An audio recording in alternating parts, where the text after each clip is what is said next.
Hi, Sam from Guitar Village here, and today we are excited to announce a brand new PRS model, the NF53. This is based on a model from 1953 from Paul's own personal collection, so let's check it out. Right, let's talk about some of the features on this model then. So we've got a swamp ash body, we've got a maple neck which is scarfed, and it has a maple fingerboard as well. It's got vintage style PRS tuners and PRS's own steel plate bridge as well, which is very, very reminiscent of those early 50s guitars. In terms of the pickups, we've got a pair of Narrowfield DDs, which stand for deep dish. So it's a slightly deeper pickup, so you can get more winds and magnets around the bobbin. It's got 22 frets, it's a 10-inch radius, very typical for PRS, and a 25.5-inch scale length. In terms of the controls, we've got a standard volume and tone, and we've got a three-way switch as well for selecting which pickup you're using.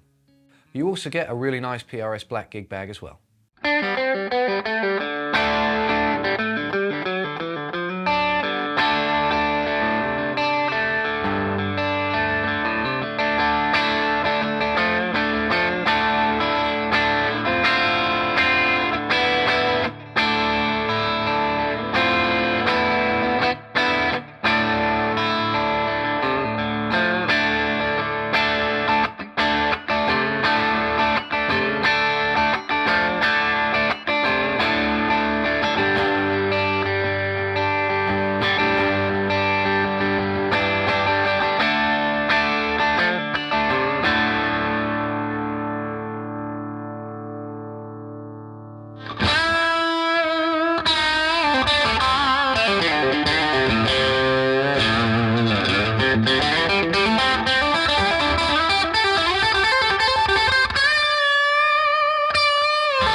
Now, for you Alter Bridge fans out there, they've also done a Myles Kennedy Signature as well.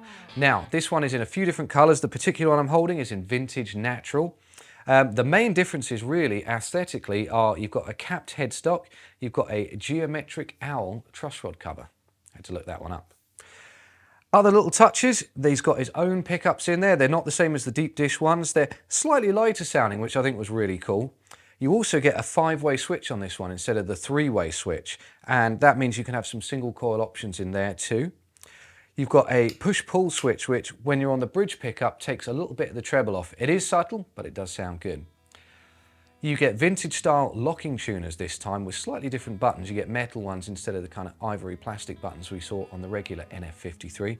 It's also got Myles Kennedy's own signature neck profile on here, which is slightly fatter than the standard pattern 53 we were checking out on the normal Narrowfield.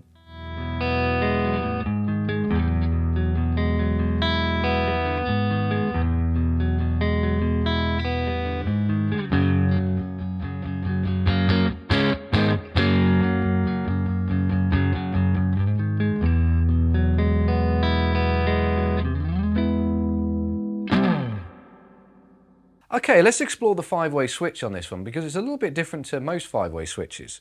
So first up, we're in the first position and we're on full bridge humbucker.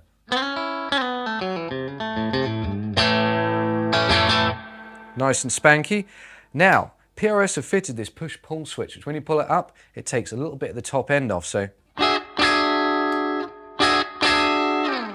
it's very subtle, but it does sound good.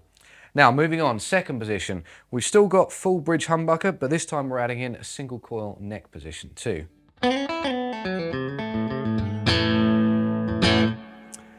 Position 3, we're back to humbuckers, but in both positions this time.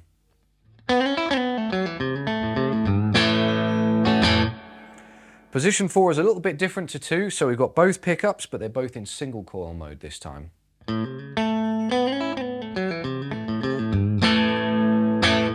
And finally, position 5 is just neck humbucker.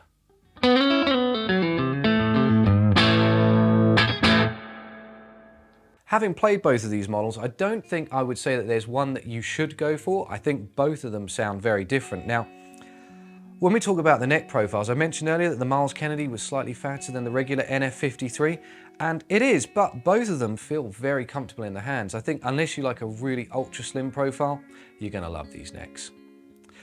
Now, the things that I really liked and what I thought was really refreshing based on an original 53 model was the fact you've got this nice arm contour, so you know your arm's not always kind of dragging over the corner there and kind of wearing your arm or the guitar out. I don't know which you prefer. You've got a nice belly contour on the back as well, so it does feel quite nice and snug against the body.